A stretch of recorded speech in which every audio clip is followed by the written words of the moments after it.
the community that was Hollywood, Los Angeles, Hollywood, has been disintegrating for the better part of 40, 50 years. And so now we have record low employment in Los Angeles and also elsewhere in the United States because Donald Trump's proposal for a 100% tariff on foreign firms has sparked industry controversy, citing national security concerns due to foreign incentives drawing production away. American film producer Zachary Levi offers a balanced view, acknowledging foreign incentives' impact and suggesting incentivizing domestic content over penalties. He also raises AI's job displacement risk, complicating the tariff debate with the need to protect human employment. Global tariff war we know about, but now he's announced 100% tariffs on all films made outside Hollywood. Let's see what he said. Other nations, a lot of them, have stolen our movie industry. And I'm saying if they're not willing to make a movie inside the United States, then we should have a tariff on movies that come in. And not only that, governments are actually giving big money. I mean, they're supporting them financially.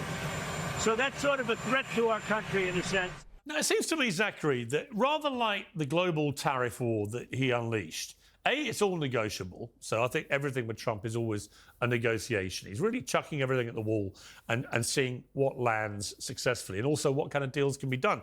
But I do think his overarching theme for all the tariff stuff is his genuine belief, because I've interviewed him many times over the last 20 years. He's always had a belief that America has been ripped off and been outsourcing way too much stuff out of the United States. And that's why American manufacturing is in the doldrums. And he wants to bring it back. And he thinks the best way to do that is through the mechanism of tough tariffs. I do get it. I'm not sure if it's going to work quite the way he hopes, but I do get why he's doing this. I don't know enough about the Hollywood industry in relation to this, but I think you know a bit more. Tell me about the reality. I mean, how much work has basically been outsourced out of Hollywood and the US in terms of the production of movies? I agree that it's a very interesting game, right? And I think a lot of that is and has been him throwing out these kind of warning shots across the bow, like, hey, we're going to do this if you don't come to the table and play ball. And I do believe, I hope, that it will be effective. And I think it's already been effective in some ways. Hollywood is a different type of a game in that it's always been an international community. Film is not exclusively American. The technology that makes film is not exclusively American. I don't believe that other countries are somehow taking American film technologies and going and exploiting them elsewhere. That said, every industry is essentially, it values profit over people, and it's been doing this for far too long, and Hollywood is no exception. Zachary Levi's point about Hollywood's weak negotiating position is starkly illustrated by the real-world flight of production seeking better financial incentives. Canada, with provinces like British Columbia offering tax credits over 25% for the film Good Doctor, and Spain providing national rebates for up to 30%, attracting Game of Thrones to be filmed over there, and Eastern European countries like the Czech Republic with around 30% tax credit have also drawn major projects like Carnival Row to Prague due to lower costs and incentives. This tangible shift of productions highlights the significant financial advantages, drawing filmmakers away from Los Angeles, reinforcing Levi's assessment of Hollywood's diminished leverage. And so starting in the early 80s, that's when we really started seeing this exodus of productions. It started greatly in Canada in the early 80s. Television shows like 21 Jump Street were going to Vancouver because the Canadian dollar was, it was a softer dollar, and the American dollar could go a lot further. That led to Canada then implementing more tax filming incentives that attracted more business up there. Then other countries started doing the same, and many states within the United States started doing the same. And so the community that was Hollywood, Los Angeles, Hollywood, has been disintegrating for the better part of 40, 50 years. And so now we have record low employment in Los Angeles and also elsewhere in the United States because, to your point and to what you've been talking about, you can go to Spain now and get 50 cents back on the dollar. You can go to Eastern Europe. I shot a movie out in the Republic of Georgia last fall, and we shot there specifically because, in large part because the incentives and the price of production was significantly lower. I don't want to penalize the international community. I think that art itself transcends borders, right? We shouldn't be looking at this as if there's American art and then there's international art. Art is art. Entertainment is entertainment. And I think that, and I've been very blessed to shoot both a lot in the United States and outside of the United States. And I don't think that we should just wholesale, say, no, we shouldn't be shooting anything over there. However, we must do something about plugging the holes in this sinking ship. I have many, many, many friends, actors, crew, they aren't working. As the video highlighted, the contraction we are seeing in Hollywood stemming from pre-pandemic overproduction, the pandemic itself, and the subsequent strikes has created a tough environment.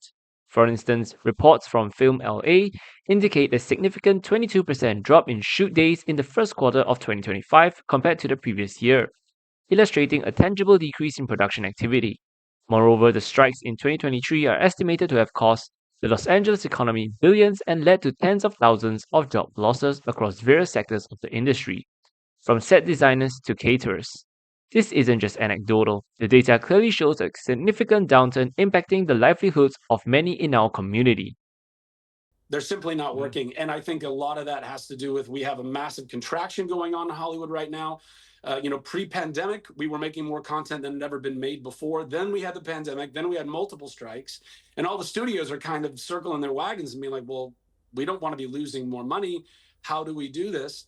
I will say that I think the tactic should be less about how do we penalize people going abroad and making movies, and more to the point he was making toward the end of that video clip, how do you incentivize homegrown American-made content? That to me is the more effective way of doing this. But Zachary Levi advocates for a shift towards incentive programs rather than purely punitive measures to attract filmmaking back to the US.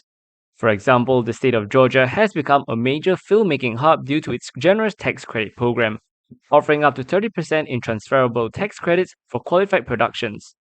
This incentive has attracted a major influx of projects, including major Marvel films, TV series like Stranger Things and The Walking Dead, creating numerous jobs and boosting the local economy.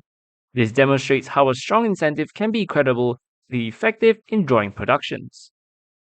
also say, on top of all of this, I fear that all of this is going to be moot, because in 2 to 5 years, AI is going to be replacing everything, not just my industry, but jobs across all industries. And so I think what I would love for the president to really be looking into is not simply incentivizing how to get more American jobs, but how to hold on to more human jobs. Because we could bring those jobs back to America, but if we don't protect against AI companies allowing basically anyone to just sit at home and without really any talent or skill or time to learn any of those things, but with a few creative ideas and a few keystrokes to just say, I want a movie that looks and feels and sounds like this, enter.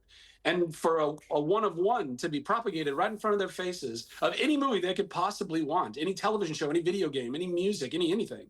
And a lot of people will push back on me. They say, well, of course, that'll be possible, but most people are still going to want, really human art. And I push back to them and I say, you won't be able to tell the difference. Zachary Levi expresses a significant concern that these efforts might be in vain, as he fears that within 2 to 5 years, artificial intelligence will replace jobs across all industries, including his own. He believes that AI will advance to a point where it can generate indistinguishable content, movies, TV shows, video games, music, and etc. with minimal input, potentially rendering human talent and skill obsolete. It will be so good, it will be indiscernible. So I think that, yes, we need to figure out ways of bringing jobs back to the United States. I don't think that is done through specifically penalizing outside work, but rather incentivizing internal work and also protecting human effort. Really interesting. Zachary, thank you very much. You presented that perfectly. I appreciate you coming on Sensitive. Thank you very much. In conclusion, Zachary Levi highlights a critical point for the industry and policymakers. While acknowledging the immediate need to address unemployment by incentivizing domestic production over penalizing international work, his core concern is AI's disruptive potential. He urges a forward-thinking approach beyond simply bringing jobs back, emphasizing the need to proactively safeguard human creative labor and employment across all sectors facing rapid AI advancements. This duo challenge revitalizing domestic film production while preparing for AI's transformative effects demands a comprehensive and innovative strategy. I hope you found this video good, and if you think it is good, leave a like, comment, and subscribe. Thank you for watching.